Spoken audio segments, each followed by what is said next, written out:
बिस्मिल्लाहिर्रहमानिर्रहीम, अस्सलाम वालेकुम। डोनाल्ड ट्रंप ने आज बहुत बड़ी लड़ाई का आगाज कर दिया है। इतनी बड़ी लड़ाई कि शायद हमने जिंदगी में भी नहीं सोचा था कि ये टाइम आएगा कि कनाडा और यूएस की लड़ाई भी इस वक्त सर पर खड़ी होगी और ये बहुत बड़ी वॉर होने जा रही है। लेकिन इसकी शुरुआत होगी ट्रेड वॉर से। सीन क्या हुआ है? अब हुआ ये है कि डोनाल्ड ट्रंप ने ऐलान किया है कि जो भी कनाडा एक्सपोर्ट करता है अमेरिका को, चाहे वो गैस की मद में हो, तेल हो, चीज़ें जो कुछ भी वो एक्सपोर्ट करता है, अपनी तमाम चीज़ें, उन पर 25% टैरिफ आयद करने जा रहे हैं। यानी हम लगाने जा रहे हैं उनके ऊपर टैक्स। ट्रंप ने असल में कहा था कि अमेरिका के लोग पैसा देते हैं, टैक्स देते हैं, हम ये क्यों ना करें कि बजाय अमेरिका के लोगों पर टैक्स लगाते जाएं, टैक्स पर टैक्स लगाते जाएं, हम उन ममालिक पर क्यों ना टैक्स लगाएं जो हमें माल बेचते हैं और अमेरिकी उनको पैसे पे कर दें। अब याद रखिएगा, अमेरिका दुनिया की one of the biggest market है किसी भी लिहाज से जहां आप अपना माल बेचते हैं। उन्होंने ऐलान किया है कि 25% टैरिफ आयद करने जा रहे कनाडा पर। अब पूरे कनाडा में सख्ता तारी है। असल में ट्रंप ये क्यों कर रहा है? जस्टिन ट्रूडो आज आया, उसने हंगामी तौर पर ऐलान किया है कि ये बहुत बड़ी गेम होने जा रही है हमारे साथ।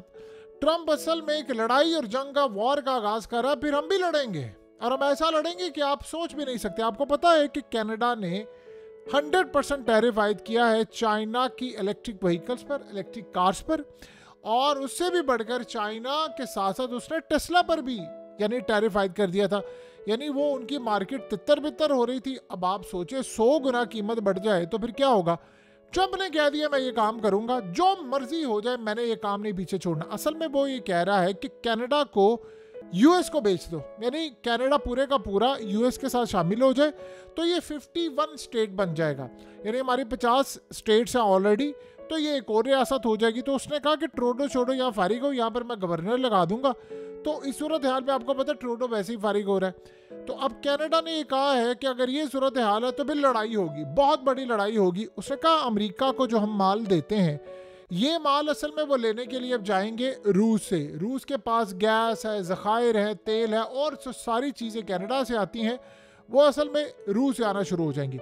और वो असल में इल्ज़ाम आयद कर रहा है कि इसने ब्रिटेन के साथ मिलकर मिली भगत की है और रशिया और यूएस इस वक्त एक हो गए हैं। डोनाल्ड ट्रंप आ रहा है, पहले दिन ही आकर धड़ाधड़ साइन पर साइन कर रहा है। ट्रंप ने कहा था मैं पहले दिन आकर ये काम करूंगा। अब इससे कनाडा में होने क्या जा रहा है? कनाडा की इकोनॉमी इतनी बुरी हो चुकी है, इतनी बुरी हो चुकी है, वहाँ का हेल्थ सिस्टम मुकम्मल तौर पर तबाह है। महंगाई उरूज पर है कि वहाँ पर एहतजाज हो रहा होता है स्टोर्स के बाहर। हालात वहाँ पर इतने ज़्यादा ख़राब हो चुके हैं कनाडा के, हेल्थ सिस्टम से लेकर रोड सिस्टम, तमाम चीज़ें वहाँ धर्म भरम हो रही हैं। और आपको पता है कि इंडिया, यानी मिनी इंडिया अगर आप किसको कहेंगे तो वो कनाडा है। तो इस सारी सूरत हाल के अंदर कनाडा की इकॉनमी, वहाँ जॉब्स जाएंगी, रिसेशन में वो चला जाएगा पूरी तरह, वहाँ क्राइसिस पैदा होगा। जो करेंसी डी वैल्यू हो रही है कनाडा की यूएस डॉलर के मुकाबले में पिछले एक साल में, आप उसका अंदाज़ा भी नहीं लगा सकते। तो ये जो सूरत हाल अब हो रही है, ये इतनी तबाहकुन है, इतनी तबाहकुन है कि ये होने जा रही है मुआशी जंग की शुरुआत। अब कनाडा ने कहा है कि देखें, ये अगर मामला होगा तो फिर अमेरिका कनाडा के खिलाफ जंग करेगा। अमेरिका ने कहा है कि, उसने कहा कि मुझे पता है कि ट्रंप हमारे साथ निगोशिएट करना चाहता है, अगर ये लड़ाई है तो फिर लड़ाई सही, फिर हम भी तैयार हैं इस लड़ाई को लड़ने के लिए। असल में कनाडा इस वक्त फंस चुका है, बुरी तरह फंस चुका है। अब आप इमेजिन करें कि अगर कनाडा कहता है कि जी ठीक है मैं माल नहीं देता अमेरिका को, तो अमेरिका के पास सस्ता माल लेने के लिए रूस है, बहुत सारी चीज़ें हैं। सो इस सारी सूरत हाल के अंदर जो सबसे बड़ा मसला पैदा होगा, कनाडा हैविली रिलाई करता है अमेरिका के ऊपर, उसकी बहुत बड़ी लार्जेस्ट मार्केट है। ये तो तितर बितर हो जाएंगे। यानी आप सोच लें, स्टील, एल्यूमिनियम, एग्रीकल्चर, कनाडा में अगर ये होगा तो जॉब्स का क्राइसिस है। और इंडियन जो धड़ाधड़ कनाडा भाग रहे हैं और ऑलरेडी गए हुए हैं, वो और ज़्यादा कनाडा इस सूरत हाल में चला जाएगा कि लोगों को छोड़ छोड़ कर वापस अपने मुल्कों में जाना पड़ेगा। अब आप ये सोचें कि इस सूरत हाल में कनाडा के पास क्या रह जाएगा। कनाडा को यूरोप, ख़ास तौर पर एशिया और दीगर जगहों पर, इवन के रशिया के साथ अपने ताल्लुकात बहाल करके अपना ये माल बेचना पड़ेगा। और इतनी आसानी के साथ तो नहीं, ये डिमांड और सप्लाई का भी रूल होता है। और सबसे बढ़कर देखिए बात यह है कि कनाडा की जो करेंसी है वो कब्र में पहुंच जाएगी। ऑलरेडी 12 महीनों में उनकी करेंसी का जनाजा निकल चुका है। सो इस सारी सूरत हाल के अंदर सबसे बड़ा मसला ये पैदा हुआ है कि रूस के पास तेल है, गैस है, मेटल्स है, जो कि अमेरिका की इस वक्त ज़रूरत है। और चाइना इस सारी सूरत हाल में देख रहा है कि अगला नंबर उसका आने वाला है, क्योंकि कनाडा अगर सप्लाई उसकी डिसरप्ट होती है तो फिर आप ये बात ज़हन में रख लीजिएगा कि उसके पास, ट्रम्प के पास रिसोर्सेज बहुत ज़्यादा है। और उसने देखिए इस वक्त कर क्या वो रहा है, वो आया है, उसके बाद फाइल्स का अंबार है, उसने पहले दिन ही आकर साइन करना शुरू कर दिया। एक तो उसने एस्टैब्लिशमेंट से जंग की हुई है, आपको पता है कि उसने आते यानी 6 जनवरी के जितना वो जाली हमला था वो कहता है एस्टैब्लिशमेंट ने करवाया है, हमारे मत्थे डाल दिया है। और उसने वो 1500 के करीब लोगों को सजाई हुई थी, उसने आते ही सबको माफ़ कर दिया। तो उसने एस्टैब्लिशमेंट के मुंह पर दे मारी है ये फाइलें कि ये है तुम्हारी औकात, मैं तुम्हें अब बताऊंगा करना क्या है। अब होगा क्या कि अगर कनाडा का माल नहीं जाता तो कनाडा के अंदर तो फारिग हो गया, वहाँ तो शुरू हो गया बहरान, आवाम निकल आएगी वहाँ सड़कों के ऊपर। और उससे बढ़कर जो मामला होगा वो अमेरिका जाएगा रूस के पास, रूस के साथ वो गया तो रूस से उनके ताल्लुकात बड़े बेहतर होंगे।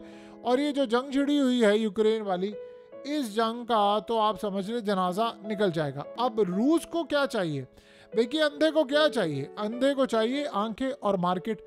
अब ये जो जंग खत्म होने वाली है यूक्रेन की, उसने जिस तरह गजा की जंग बंद की है और यूक्रेन की जंग वो बंद करने जा रहा है, तो आपको पता है कि रूस पर सबसे ज़्यादा फायदा क्या होगा, रूस पर पाबंदियाँ हट जाएंगी। जब उस पर पाबंदियाँ हटना शुरू हो जाएंगी तो फिर इस सारी सूरत हाल का फ़ायदा उसको इतना ज़्यादा होगा कि अमेरिका के ताल्लुकात बहुत ज़्यादा अच्छे हो जाएंगे। असल में जो शिकस्त देकर आ रहा है ट्रम्प, वो अमेरिकी इस्टेब्लिशमेंट को देकर आ रहा है। अब अगला मरहला और अगला नंबर किसका आने वाला है, अगला आने वाला है चाइना का। उसने कहा जी मैंने खाली यहाँ तक नहीं रुकना, वो असल में कह रहा है एक्सटर्नल रेवेन्यू मैं इकट्ठी करने जा रहा हूँ। एक्सटर्नल रेवेन्यू क्या है कि जो चाइना माल देता है यूएस को, जो कनाडा देता है, इन सब के ऊपर मैं 25% टैरिफ आयद करूँगा कि भाई आप यहाँ पर भेजें। अब आप एक बात बताइए कि सारी सूरत हाल में अगर चाइना और कनाडा और ये दीगर ममालिक जो हैं, इनका माल यानी मिसाल के तौर पर 100 रुपये की चीज़ आती थी, अगर वो महंगा करेंगे तो कोई भी नहीं लेगा कनाडा से। और आप ये बात अच्छी तरह समझते हैं कि रूस के पास देने के लिए कितना कुछ है। यानी रूस ने तो इंडिया को क्या, दुनिया को 40% सस्ता तेल लिया था। जिन बेवकूफ़ मुल्कों ने अमेरिका की आड़ के अंदर बाइडेन रजीम के साथ मिलकर तेल नहीं सस्ता लिया, आज वो रो रहे हैं, इंडिया ने इसका भरपूर फ़ायदा उठाया। तो अमेरिका के पास बैकएंड में बहुत कुछ है। लेकिन जो वॉर है वो असल अब शुरू होने वाली है कनाडा के साथ। देखिए ये सारे जो लोग हैं वो समझती है इस्टेब्लिशमेंट कि अब ट्रम्प हमसे चुन चुन कर बदला ले रहा है। वो बहुत सारे ऐसे काम कर रहे हैं जो नहीं करने चाहिए। अब 4 साल में ट्रम्प ने रौंद देना है। अब आप ये सोचो उसने क्या कहा, उसने पूरी फाइल्स का पलंदा मंगवा लिया, उसने पहले डिसाइड किया हुआ था। फाइल्स आई व्हाइट हाउस के अंदर, सामने बिठा लिया मीडिया को, और मीडिया को कहा बताओ कि 4 साल में बाइडेन ने कोई ऐसी प्रेस कॉन्फ्रेंस की है। कहता जी मैं साइन कर रहा हूँ, आप लोग पूछे जो सवाल पूछने, वो पूछते कि कोई गजा पर पूछ रहा है, कोई कनाडा पर, कोई मैक्सिको पर, कोई फलाना कोई फलाना, साथ साथ वो साइन करता जा रहा था। देखिए वो एक रिवायती सियासतदान नहीं है, एक होता है कि वो सियासत ही है। यानी बाइडेन ये बाकी सारे जो मोहरे आते हैं इस्टेब्लिशमेंट की जानिब से जो रटाया आता है, ये बोलना है ये नहीं बोलना, क्वेश्चन देने के लिए रिपोर्टर भेजें, ट्रम्प का ये काम नहीं। वो कहता भाई आओ, मैदान सजा हुआ है, मैं किसी के बाप से नहीं डरता, अवाम के कंधों पर आया हूँ, इस्टेब्लिशमेंट को शिकस्त देकर आया हूँ, जिसने जो पूछना है वो पूछे, ना मुझे किसी की परवाह ना कोई और बात। वो असल में बिलीव क्या करता है, ट्रम्प असल में कहता है कि हम बेवकूफ़ हैं, हम क्यों जंगों पर पैसा बर्बाद करें। जैसे उसने फौज को कहा है तुम्हारा काम क्या है सियासत में, अमरीकी इस्टेब्लिशमेंट उसका काम क्या है सियासतदानों को मैनेज करना, फौज जाए जाकर बॉर्डर संभाले। उसे यही कहा है कि बॉर्डर पर जाओ, इलीगल जो लोग आ रहे हैं उनको रोको, तुम्हारा ये काम नहीं है। अब एग्जैक्टली यही मरहला आने वाला है। उसने कहा है कि हमने जो दुनिया भर के अंदर अपने फौजी अड्डे बनाए हुए हैं वो किस मकसद के लिए भाई, फौजी अड्डे हमने बनाए हैं दुनिया भर के अंदर, और उन अड्डों से हम करते क्या है, हम लोग दुनिया में उजारादारी करते हैं, हुकूमतें गिराते हैं, रिजीम चेंज करते हैं। उसने कहा वापस आओ घरों में, अपना मुल्क संभालो, ये जो फौज हम दूसरे मुल्कों में लगा रहे हैं अपने मुल्क में आओ, ये मंशियात और ड्रग माफिया को पकड़ो, इलीगल लोग जो बॉर्डर से एंटर होते हैं उनको पकड़ो, जो मैक्सिको से आते हैं, जो कनाडा से आते हैं उनको पकड़ो। ये जो सूरत हाल है ये नहीं। आपको पता है कि आज ट्रम्प ने एक और भी पॉलिसी उस पर दस्तखत करके वो मामला क्लियर कर दिया पहले कि अब ये इसका इम्पैक्ट बढ़ा है इंडिया पर। एक तो इंडिया के 18,000 जो इलीगल लोग हैं जो यूएस में आए हैं उनको वापस भेज रहा है, एक चीज़ जो कि बड़ा झटका उनके लिए, क्योंकि लाखों रुपीस लगाकर है, समटाइम करोड़ों में बात बन रही है, कई महीने का सफ़र होता है, कहाँ कहाँ से होते हुए, जंगलों से होते हुए मैक्सिको का बॉर्डर क्रॉस करके यहाँ तक आना। दूसरा उसने कहा है कि जो बच्चा अब अमेरिका में पैदा होगा उसको नेशनैलिटी नहीं मिलेगी अनटिल कि उसके माँ बाप के पास नेशनैलिटी। आपको पता है इंडियंस कितनी बड़ी तादाद में आते हैं, यूजुअली अमेरिका में 10 से 12 साल लगते हैं, 14 साल भी लग जाते हैं नेशनैलिटी लेते। लेकिन आपके पास अगर वीज़ा होता है, रेजिडेंसी होती है, फिर ग्रीन कार्ड और ये चीज़ें, तो आप क्या करते हैं, आप और वीज़ा के ऊपर ही आते हैं, आपको काम मिलता है, रेजिडेंसी मिलती है, बेगम को बुलाते हैं, बच्चे पैदा करते हैं, नेशनैलिटी लेते हैं। वो कहता था ये सिस्टम ख़त्म करें, मेक अमेरिका ग्रेट अगेन।